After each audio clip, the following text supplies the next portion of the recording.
یہ ایک ایسی دلچسپ کہانی ہے جس میں ایک مجرم کو دنیا کی طاقتور ایجنسیاں ڈھونڈتی رہیں۔ اولبرشٹ نے خود ڈیجیٹل نشانات کی ایک لمبی ٹریل چھوڑ دی جس نے بالآخر اسے لیئرز میں تہ در تہ چھپا کر ڈیٹا آگے بھیجتا ہے۔ ہر لیئر پچھلی لیئر کا ٹریک چھپا دیتی ہے۔ آئی ڈی سے یہ ظاہر کیا جیسے وہ سلک روڈ کے بارے میں کچھ نہ جانتا ہو اور جاننا چاہ رہا ہو۔ اس نے ایک جنرل سوال کیا کہ کیا کبھی کسی نے سلک روڈ پر کوئی ڈیل کی ہے؟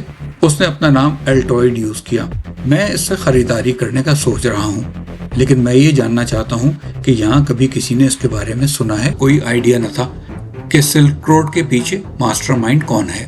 ہر سال امریکہ میں لاکھوں ڈالر کی کوکین اور ہیروئن سمگل کرتا تھا۔ انہوں نے اس کو ہر جگہ فالو کرنے کا پلان بنایا۔ کمپیوٹر کا ان لاک ہونا ضروری تھا تاکہ ایجنٹس اس کی فائلوں تک ایکسیس حاصل کر سکیں۔